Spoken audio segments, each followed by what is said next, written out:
মধ্যে এখন পর্যন্ত কোন আওয়ামী লীগের বাড়ি ঘরে হামলা করি নাই।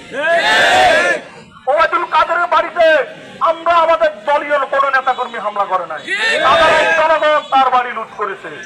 সে 16-17 বছর ধরে এই কোম্পানিগঞ্জে একটা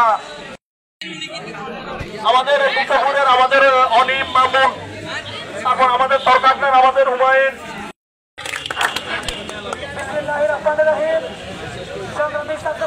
আজকে বক্তব্য দিব না। আজকে